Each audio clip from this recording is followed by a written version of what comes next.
Okay, third topic, into the final stretch here. I'm going to talk about acute stress disorder and post-stress disorder, recognizing when we've tipped over into distress, and then having a bit of an understanding about caring for ourselves and also getting professional help if we need it. So critical stress is a term that I'm using loosely for basically when it's just too much. And critical stress is not a really properly clinically defined term, but it's a useful sort of catch-all of just too much stress. So it encompasses feeling bad, but it also encompasses the actual defined terms of acute stress disorder and post-traumatic stress disorder. So let's talk about stress disorders and what are they? Well, there's a book called The Diagnostic and Statistical Manual of Mental Disorders, which has been around since I think roughly the Second World War, maybe the 30s or 40s, somewhere around there. It's in its fifth version right now. Well, it's actually more than the fifth version because it had text revisions and stuff like that. But the most recent edition came out in 2013. It's created and published by the American Psychiatric Association, the same APA that you have to do all your essays in. So you can thank them. And it lists all the different things that we consider to be mental disorders. So if someone says, oh, they're paranoid, we say that sort of casually, but there actually is a definition for paranoia. If we say someone is schizophrenic, there actually is a definition for schizophrenia that the entire community, professional community uses. And those definitions come out of the DSM. So the DSM, it isn't the only book like this. There's another set of criteria that's used more commonly in Europe, and here DSM tends to be used more in North America. Here in Australia, we tend to use a little bit of a combination of the two. We're not quite as wedded to the DSM as North America is, for example, because it's the American Psychiatric Association. But it is, regardless of where you are in the world, a very influential and very powerful book that affects your thinking about these mental health disorders. If you're taking a counseling or psychology course anywhere in the world, you're going to be studying the DSM. It's so foundational a text. It used to be that stress disorders were subsumed in the chapter basically on anxiety, but now they get their own specific category. And acute stress disorder, post-traumatic stress disorder are no longer considered a type of anxiety. They're considered conditions in their own right. And as I said, the definitions for acute stress disorder and post-traumatic stress disorder come out of the DSM. So where did we get this whole idea of post-traumatic stress? It's a very common term right now, but when I was a kid, there was no such thing as post-traumatic stress, at least not formally. The actual definition of post-traumatic stress disorder arose, not surprisingly, from the military. And when a whole bunch of Americans came back from the Vietnam War, which is an extremely challenging war for the country and for the people who were involved in it specifically as individuals, they started having very powerful reactions to their experiences in the war, and they went to get help. And everybody said, well, there's no formal recognition for what you're going through. So I don't really have any way to study it. I don't have a way to label it. I can't really bill you for it because it's not recognized as a disorder. And there was that last one, the fact that you couldn't get billed insurance companies to support it because insurance companies said, well, if there's no diagnosis for it, we're not going to pay people for getting helped because it doesn't technically officially exist. So it was really from a lobby from the Vietnam veterans to government and to the American Psychological Association that said, we think that this actually deserves to be labeled as its own thing. And in around 1980, they actually agreed with them. And in 1980, I think it was DSM-3 that was in 1980, I'm not sure.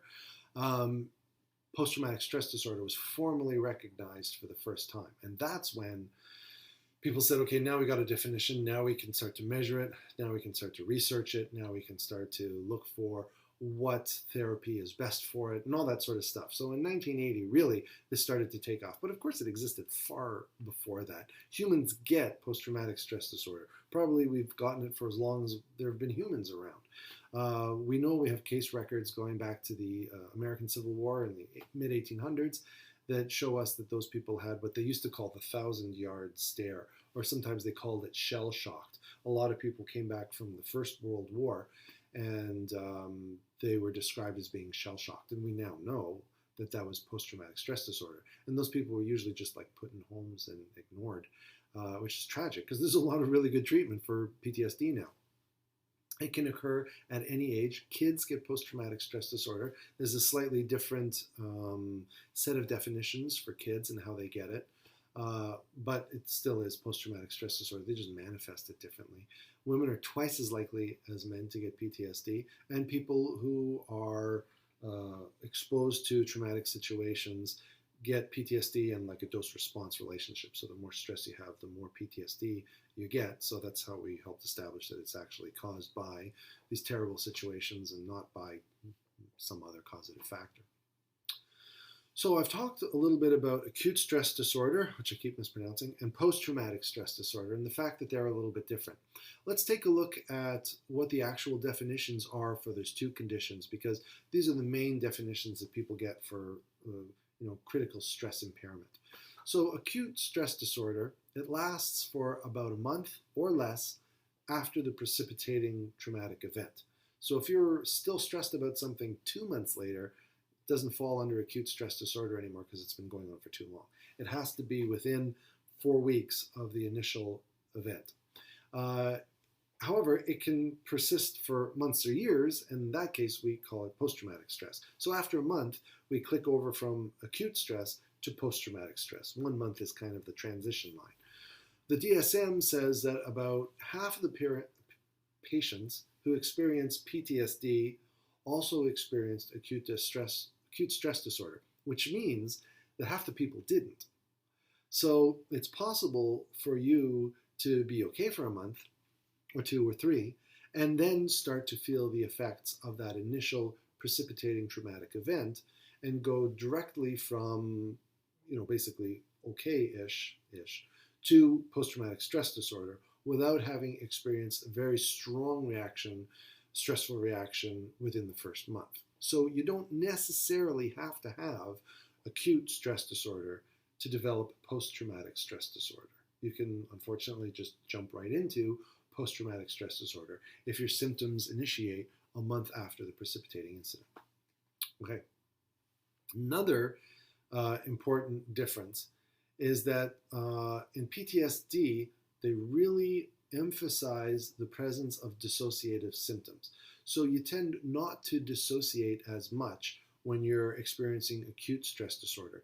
But in post-traumatic stress disorder, there tends to be much more dissociation. And we talked a little bit about what dissociation is, but here's a list.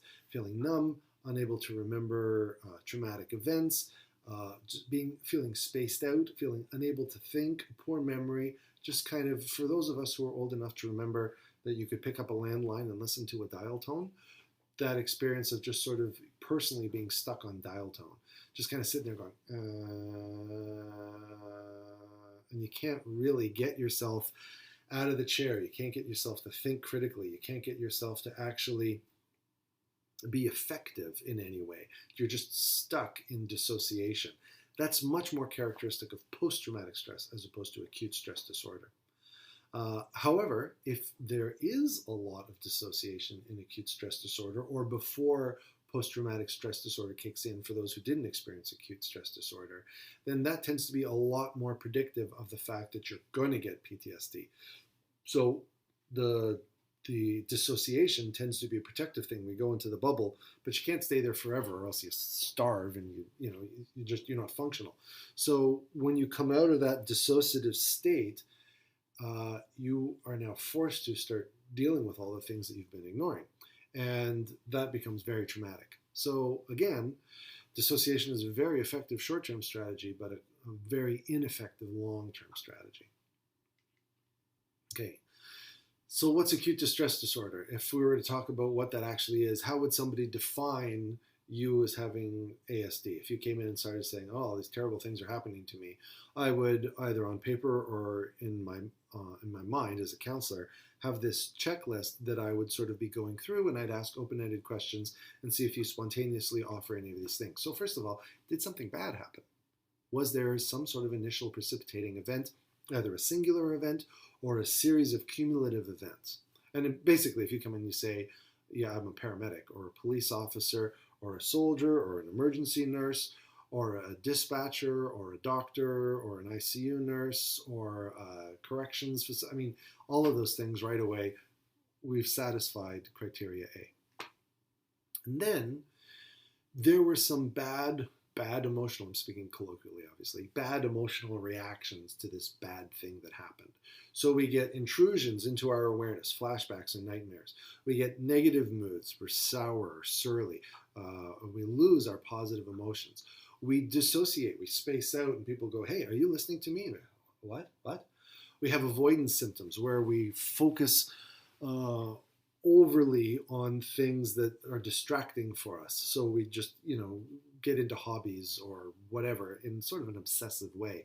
And we have a lot of arousal symptoms. So we get angry, or we're startled easily, this heightened startle reflex. Wow, that's very characteristic of PTSD.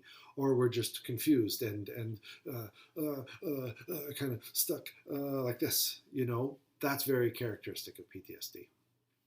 As we say, it occurs, or ASD, it occurs 3 days to 1 month after the incident, and it impairs our normal function. You can have these other things and still just function just fine. They're just kind of bothering us. But in order for it to be ASD, you have to get to the point where this is actually interfering with your life. You're not going to work. You're calling in sick. You're canceling social engagements. You're not participating in activities that you would normally participate in. You're so depressed that you don't get out of bed, you don't wash for a few days. That's significant impairment in your normal function. And as sort of a catch-all thing, it's not due to something else. You don't have, chronic depression. You aren't malnourished. You didn't just get a diagnosis of cancer that you're going to die and you're grieving. It's actually because of, in criteria A, something bad that happened. That's acute stress disorder. That's how we diagnose this. That's how we look for it. If I'm submitting a claim saying that somebody should be get compensation from their insurance provider because of acute stress disorder, the insurance provider is going to say, prove to me that all those things are there. Did they actually talk about that? Is this what's going on, or is it something else?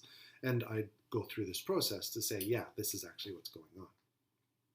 In contrast, PTSD is a little bit different. It's kind of like the bigger, uglier cousin of ASD.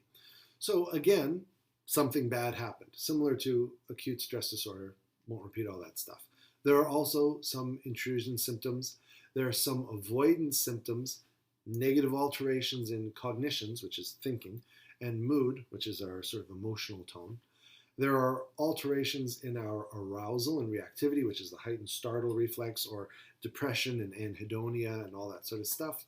It lasts for more than a month, not a month after the precipitating event, but the symptoms, whenever they started, have been persistent for more than a month.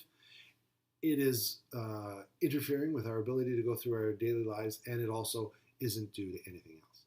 So very similar in a lot of ways to acute stress disorder, but some subtle differences. The biggest one being the dissociation and the fact that it lasts for more than a month. For the folks taking Para 104 at ACU, I've got a handout up on the learning site on Flow. It's not Flow, it's Leo. Flow's from when I taught at Flinders. Leo.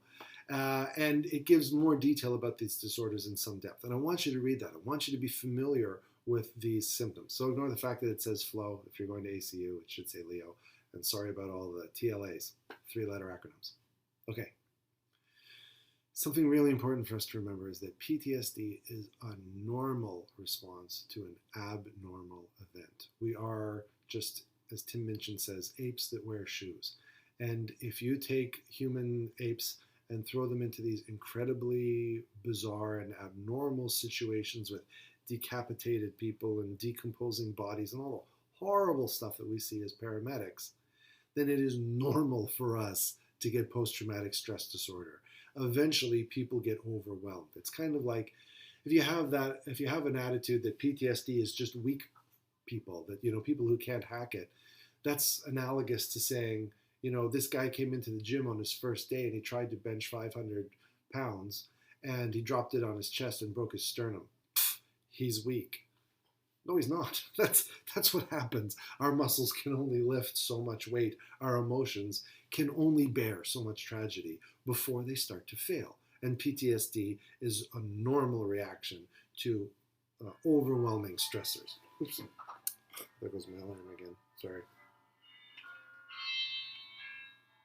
I had my phone and everything turned off, but that's my alarm. Okay, anyway, so nobody who sees really bad trauma is untouched by it. Even if you're not consciously aware of it, it does, I would argue, affect you. And that's how we get these cumulative effects of many small stressors.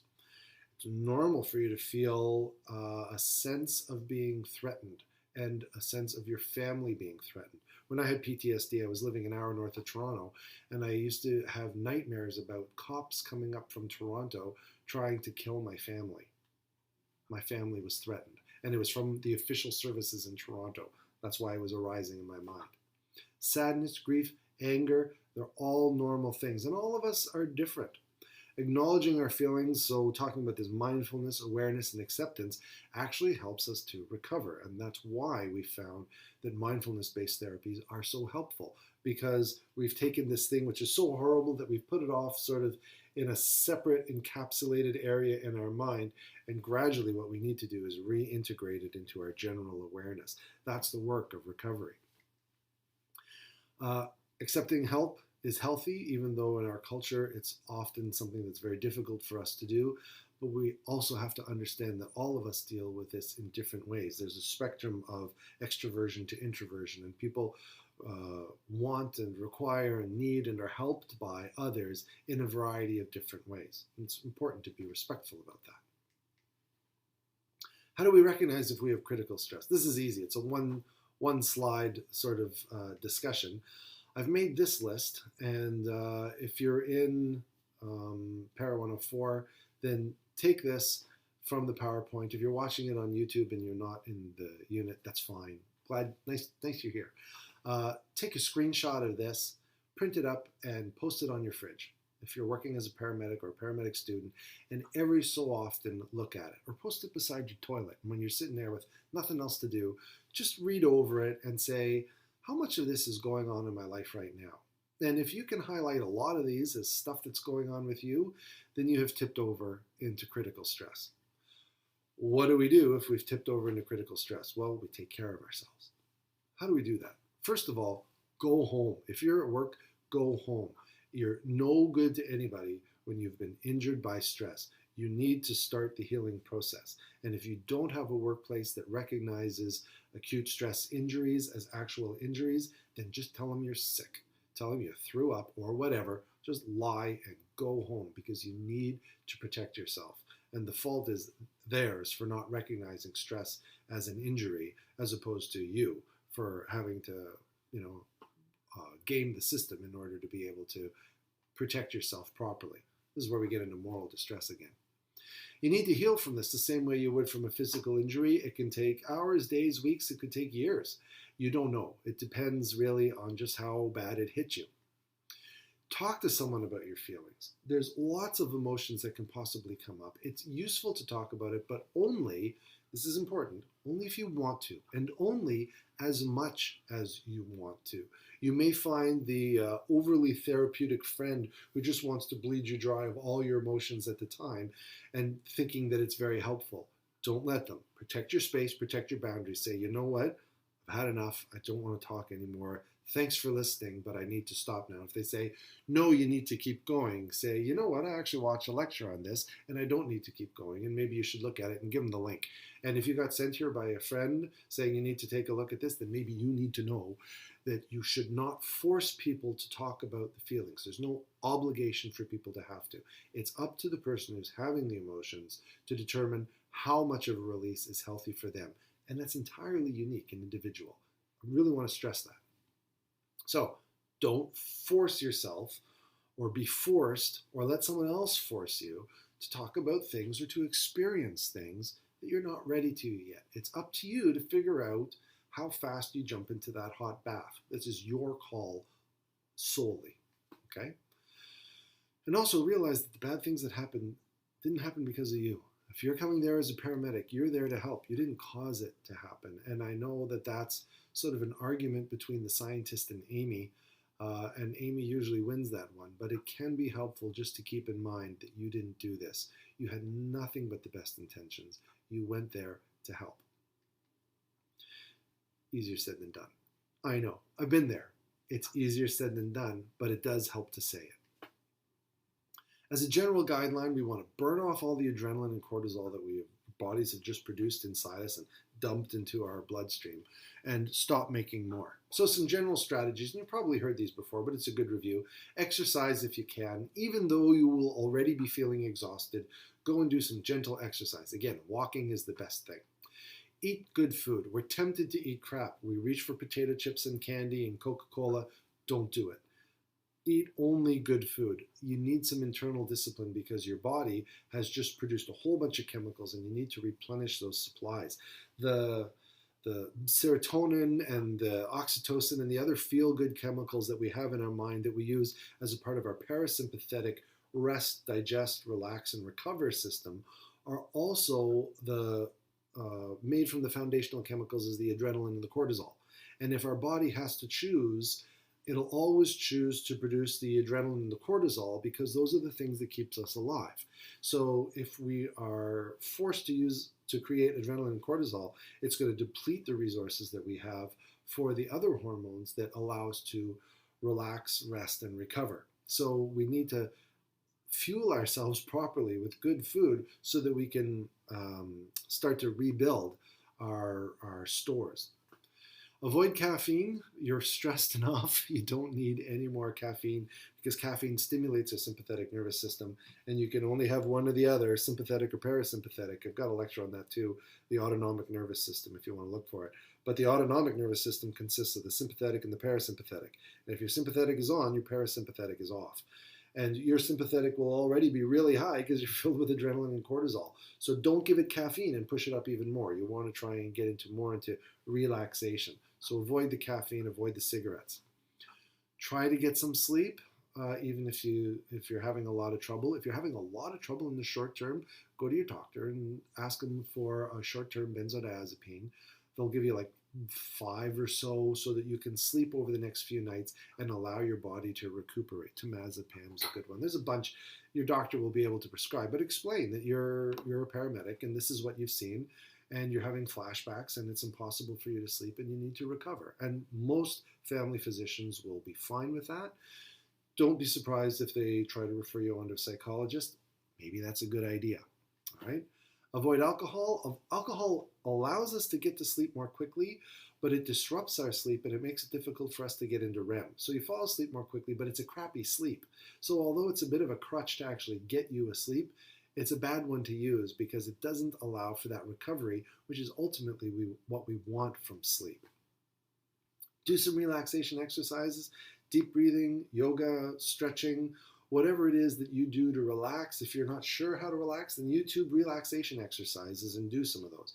One of the best ones is listening to some soft music, putting your hand on just above your diaphragm and breathing into your hand and breathing out and feeling your whole body relax, becoming aware of your body. So relaxation exercises help. Try to keep on cleaning. Don't let the dirty dishes build up in the sink. Don't become a stinky body odor factory. Keep yourself clean, keep your surroundings clean, keep up with the minimum that you need to do in order to feel like a civil human being.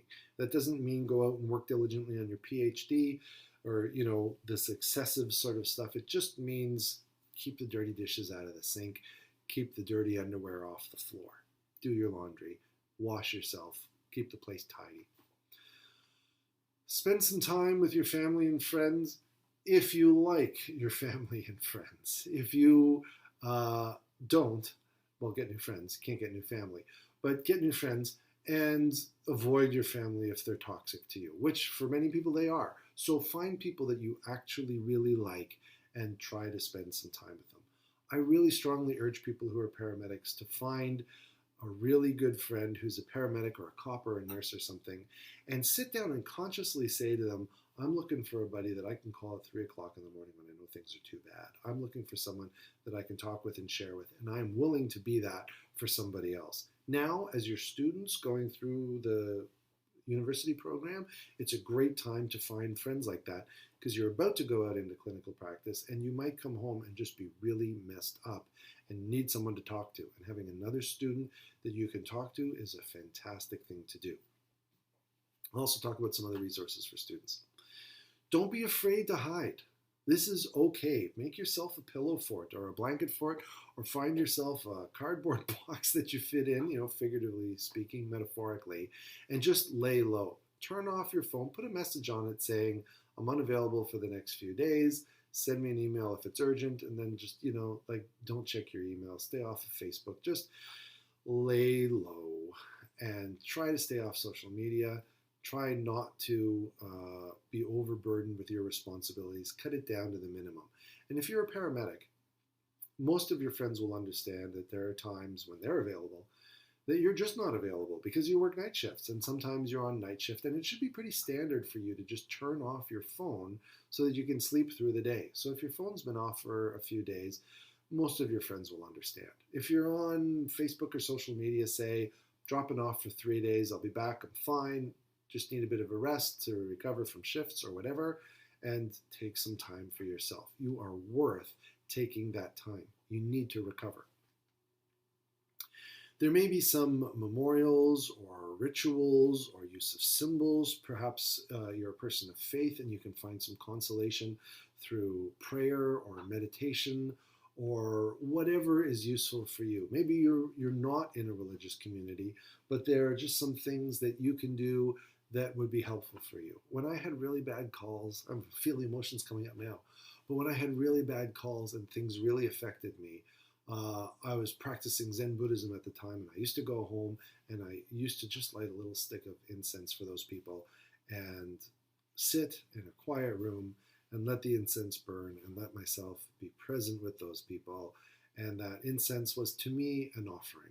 Did it do anything objectively? Probably not for anybody else except me. And that's okay. So whatever works for you, and people often have a real sensitivity to goofiness and stupid stuff here.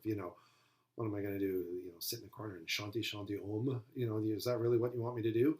No, I want you to do what works for you. You know what? Maybe just going out and looking at the clouds. Maybe that works for you. Maybe you draw a picture. Maybe you write down what happened and then you go in your backyard and you burn it. And that is what works for you. But whatever you find is effective and functional, do that. Talk to your friends, talk to your support groups, talk to your religious community, anybody who's a good connection for you. If you can do these things with other people, if there's some sense of ritual that you can do that involves other people as well, that tends to, I don't know why, but just as apes with shoes, this works, that tends to amplify the sense of power and effectiveness that we get from it. Maybe it's placebo, who cares? As long as it makes you feel better, go for it. And it doesn't hurt anybody else.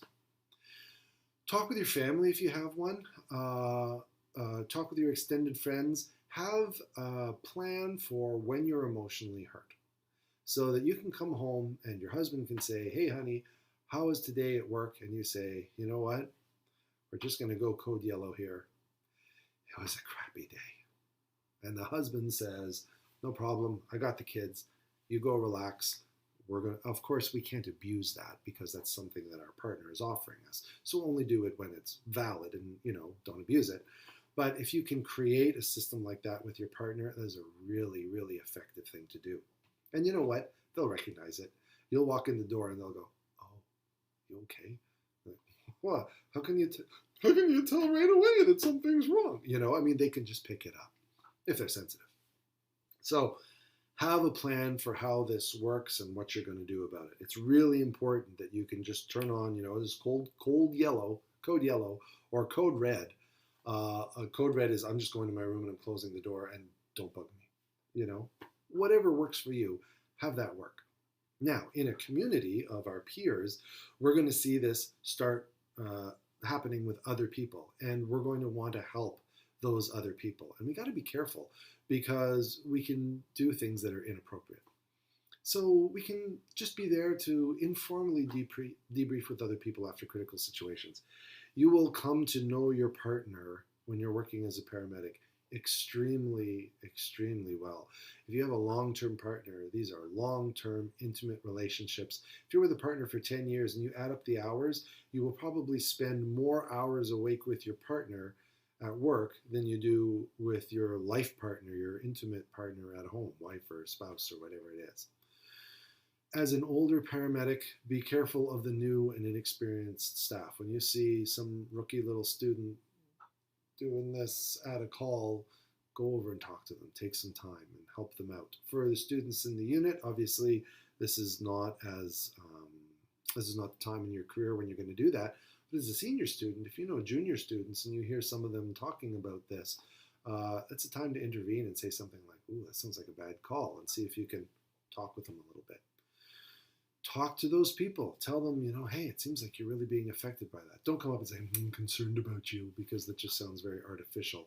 But just let them know that you care. Tell them that. Don't say, hey, are you okay? Say things like, wow, that sounds pretty bad, or that sounds pretty intense. And then just leave it open. People don't like empty space. They tend to fill it in. So if you can kind of lightly color that empty space with, oh, that sounds like a really bad call, they're going to want to fill it in. And they might say, yeah, it wasn't too bad. It was all right. I'm okay. Respect that. You can then say something like, if you want, if you know them and there's some rapport, say, are you sure you don't seem too okay? If they go, look, I'm fine. It's like, hey, no problem. I don't want to press. If you ever want to talk, though, I'm happy to talk with you. And then let it go, because it's up to them to titrate this off-gassing, okay? Realize that some people have PTSD and they're not aware of it. I was not. I think it took me about a month or so to actually figure out, hey, this is post-traumatic stress. It was an immense relief to finally realize what was going on with me, because I thought I was just going crazy. Let people know if you think that it's PTSD or something going on. Communicate with them. There are usually peer support groups that can help out. There's, if you're working in an ambulance service, most ambulance services have like peer support officers of some sort, or a staff psychologist, or there's some sort of entry system into helping out. Talk to those people and say, maybe we could call somebody. Maybe it would be a good idea to get a bit of time so that you're protected and you've got somebody helping you. Like introduce it that way. Do you want me to help do that? I can call somebody if you'd like. Remember, it's up to them. It's up to them to set the pace of how fast they jump into the hot bath or how slow. And if you see things going on that are inappropriate in terms of caring for people that are hurt, then speak up. Those people, if you see this happening with others, are our patients as well. And we have a right and we have a responsibility to advocate for them.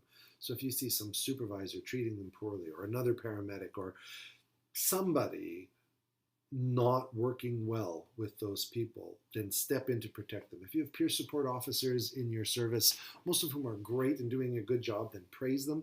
But if you have peer support officers who are not working out, who are detrimental to people, then raise the alarm. Address that, because you may be the person that needs them, and the people that you care about, your partners and your peers and your friends, need them too. If you've got a bad staff psychologist or whatever, then it's up to you.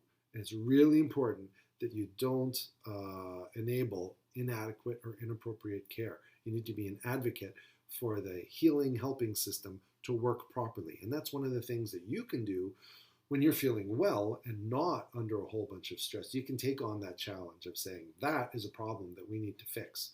And I got the resources emotionally right now to challenge that. And hopefully everybody says, not okay. And if you got a lot of people saying that, you can fix the system. So that's how we can recognize problems in ourselves. That's how we can help other people that we see might be going through a lot of stress. Again, respecting their right to make a call of how fast or slow they go with this. What about getting professional help for you or for others? Well, in general, we treat stress disorders in one of two ways, either through psychotherapy, verbal usually, also some eye movement, which we'll talk about, but primarily verbal talk therapy, or medication, or, not infrequently, a little bit of both. Sometimes people who have or appear to have stress disorders might actually be having a physical disease. So there's a bunch of things that I'm still thinking we should make up a protocol for this. But there are things like vitamin B12 deficiency, or hyperthyroidism, or hypoaldosteronism, or pheochromocytoma, or physical diseases that can create within us a sense of emotional dis-ease or distress, which we could easily mistake for a stress disorder. So if you are experiencing what you think might be ASD or PTSD, it's a good idea to go to a GP and say, this is what's going on, and I'd like to just rule out that there might be some underlying physical cause for this, as opposed to it being purely psychological. Of course, it could be both, but it's good to make sure that you're not dealing with some sort of deficiency or overabundance of some endocrine hormone or something. And any coexisting psychological conditions need to be identified, sort of teased out and brought in. Maybe you had like long-term depression before this came in, or maybe you've got a bit of an anxiety disorder which has helped stress in, or maybe you've got a substance abuse disorder, or some sort of dissociative disorder or something. So it's a good idea to work with professionals to help tease out, are there any underlying physical problems that may have contributed to this? Are there any underlying psychological problems that may have contributed to this? And let's make sure we address those at the same time, okay? So the physical analogy is, you got a patient who's short of breath, but you got to make sure that they're not having a heart attack that's causing them to be short of breath. If you're just treating respiratory, you're ignoring the underlying cardiac that's causing that. So what are some of the treatment options? We've talked about psychotherapy. The psychotherapies that tend to be effective are stress-oriented cognitive behavioral therapies or the mindfulness-based therapies. And mindfulness-based therapies, in general, there's the two big ones are mindfulness-based stress reduction, MBSR. And MBSR is actually a 9-week course that you can take not as a psychotherapy, but as like a resiliency training type of thing. So that's MBSR. The other one tends to be acceptance and commitment therapy, or ACT, or it's often just abbreviated and we talk about ACT therapy, ACT. So those are particular modalities that we can get into. There's drug therapy that we can get into, usually to blunt the short-term sympathetic effects. Also sometimes to help us sleep, they'll prescribe beta blockers, but we'll get into that. And there's another therapy which I like to use as an example of something that seems just remarkably improbable, and that's EMDR. And EMDR is this, well, I think we talked about it in a second, so I'll get into it there. So first of all, the talk therapy, it helps us to integrate what's happened into our general awareness. CBT is pretty effective.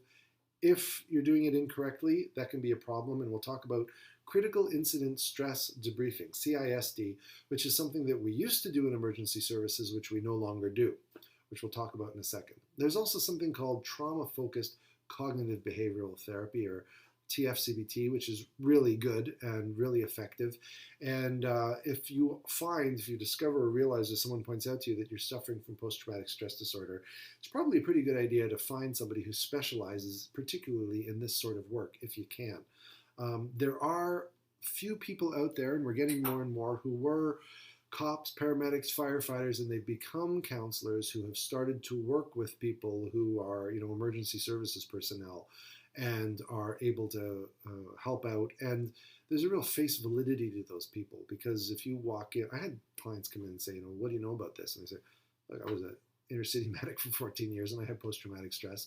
I worked as a critical care paramedic, and now I've got my master's in counseling psychology. And just instantly it's like, okay, all right, you've been there.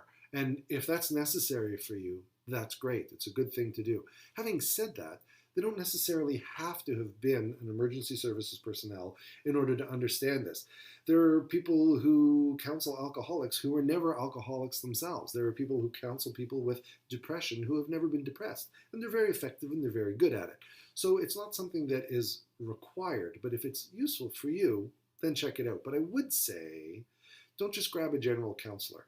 Try to find somebody who specializes in acute stress disorder and post-traumatic stress disorder, because it's a bit of a specialized field. So, CISD, you may have heard about this. Back in the early 1980s, a guy named Jeffrey Mitchell came up with critical incident stress debriefing. It caught on like wildfire in the fire department and the emergency services in general, and everybody started doing it. It was something that became almost mandatory after, in some cases was mandatory after critical incidents. They'd say, you're off the road, you have to go do a critical incident stress debrief, because that's supposed to be good for you. And what we found, through no ill intentions, this isn't Andrew Wakefield or anything like that, but what we found is that it has actually been shown not to help, and it's possibly harmful. So we no longer do it. And there's a good article I've put a link to there by, I think it was Brian Bledsoe who did that article. Really great article summarizing how we've changed our thinking about critical incident stress management and critical incident stress debriefing. And one of the unhealthy aspects that was in CISD that still pervades our culture is this belief that you should force people to talk about it so that they can cathart and get all this emotion out, even if you have to pull it out of them, and then they'll feel better. And what we found is that forcing people to re-experience things that they're not yet ready to re-experience is re-traumatizing, and it exacerbates the original problem. So that's why I've been stressing, don't do this, because that culture still exists in our, or that idea still exists in our culture. Don't buy into it. Drug therapy, selective serotonin reuptake inhibitors are usually the drugs of choice for this. So Zoloft, Paxil are approved, at least in the United States, for the treatment of PTSD. We also use beta blockers, which blunt off the sympathetic nervous system, so it's difficult for us to get into this hyperarousal, and propranolol could be one of the beta blockers often that are prescribed to blunt the sympathetic response. You can use benzodiazepines like Valium, but they've found not to be helpful over the long term, so they're useful for the acute exacerbations. That's why I said if you're having trouble sleeping, talking to your general practitioner about like temazepam or something like that, a short-acting benzodiazepine. But it's not something you do for more than like about a week or so, because we tend to habituate to benzodiazepines and they lose their effectiveness. And as I said, beta blockers. There's this other bizarre thing, and I say bizarre with all respect because when I first heard it, I honestly thought, and a lot of people thought, what a load of crap. It's called eye movement desensitization and reprocessing. And the basic idea is this. You put your finger in front of the patient and you ask them to recall some of the stressful incidents that happened, and while they're doing it, you move your finger in a particular pattern and you have them follow your finger, and that's supposed to help. And when we first heard about this, remember when EMDR came out, we were all like, that's just ridiculous. How can anybody think that it actually happens? Well, guess what? It actually happens, and it actually works, and it's been shown to be really quite helpful. So if you go to somebody and they start doing this, or they start tapping you as you're, telling the story, and you think, what sort of weird, bizarre thing is this? It's actually an effective treatment that seems totally counterintuitive, but actually really works. And some people are very comfortable with it. And a lot of counselors who've been doing trauma counseling for a long time have been amazed once they start using EMDR of just how effective it actually is. They say that the progress that their patients go through is much more rapid than what they're used to seeing in their patients. So I want you to be aware that EMDR is out there, and that it is an effective therapy, even though it seems kind of like a quack treatment, it isn't. And don't deny yourself the help that EMDR can give you just because it seems odd on face value. So how long does this last? Well, it depends. No matter how long it actually lasts in terms of quantifiable time, I can tell you experiencing it is interminable. It just seems to go forever and ever, and it's very depressing. But how long it actually objectively lasts, a lot of it depends on the individual patient, the comorbidity, the resiliency that already exists in them, and a whole bunch of factors that we haven't even quantified yet. So there's no clear answer. And if you ask your counselor, how long does this last? And they give you, it's going to be 17.3 months or something like that, and they really don't know what they're talking about. So make it easier on yourself and your counselor. And a few months into it, you can say, how does it seem to be going? But anybody who tells you exactly how long it's going to last is feeding you false promises. Usually-ish 36 months if a patient is getting treated as an average, but there's a wide variety. Like the bell curve is pretty wide on that. So probably, more than a year, more than two. It takes a while, but it won't be constant thing, you're better. There's a gradual, abeyance of symptoms with treatment. So the initial terror that you're feeling when it first starts, that doesn't last forever. If there's no treatment, then longer, about twice as long, really, in people who don't get treated. But the sad news is, unfortunately, a little over a third of people who get PTSD will never actually functionally recover. That's a lot. That's a lot. If you know 9 paramedics who got PTSD, which isn't unlikely, then 3 or 4 will never actually recover. They'll never actually come back to the job. They may never be able to work again. That's a pretty high morbidity in a disease. So it's a serious condition. And it's those people often who are the ones who say, well, I don't want to keep on going. For those of you listening who are in Para 104, be aware that our university and other universities as well, if you're a paramedic student, will almost invariably, we do, I know other universities do as well, have free, confidential, non-denominational counselors who are there to help. They do not communicate with the lecturers. If one of my students goes to see a counselor, I never hear about it. Those two are kept separate. It would be unethical for the counselor to even talk about me. Or talk to me. They can talk about me. So if you go in and you're worried, if I talk to them, is that going to affect my progress in this degree? It absolutely will not. We won't even know that you're doing it. We won't even want to know that you're doing it. That is up to you, and it's a healthy thing to do. And it's really important that we maintain that safe space so that you know that it's safe for you to be able to go there. And if you don't want to see a university counselor, if it still feels a bit too close to home, they can make referral to other counselors as well. If you're a paramedic working out on the road, then there are employee assistance plans that you can take a look into.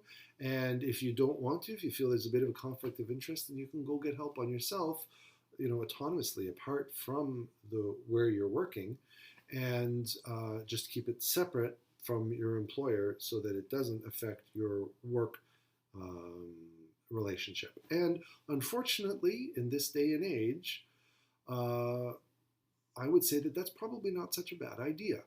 I know a lot of people who have, availed themselves of help at work and let people at work know that they're suffering, and eventually they were really kind of punished for it. Our culture still sometimes has that in there. I don't say that to be judgmental of other people, but my priority in this is talking to you as the person who might be affected by critical incident stress. And I think I'd be remiss if I said to you, don't worry, it's perfectly safe. I don't know the conditions of where you work or what you do. And that really is a judgment call that you need to make. And I, and any other, I think, reasonable person would not criticize you for saying, I just don't want my employer to know about this. That's not such a bad idea. So if you have any questions, as normal, feel free to post them in the YouTube comments. You know what I really enjoy? I really enjoy it when people tell me where they're from. So I've had people on other lectures say, hey, I'm listening in from Ireland or I'm listening in from the United States. And that's really kind of cool. I like hearing that. So even if you just want to say, interesting, thanks, I watched this from Israel, I watched this from Australia, I watched this from South America, wherever, let me know. I kind of like hearing that. And if you have any particular questions, I'm happy to help. I have to say, I can't do counseling. I can't do it over YouTube. If there's something that is really emotionally pressing for you, then you're going to have to deal with that outside the confines of this type of an interaction. But if you're curious about the course content material or curious about something generally, or if you want to ask and say, I have a friend who, I can get into that a little bit. Again, thanks for listening. I hope you enjoyed it. Hope it's really helpful for you. Take care.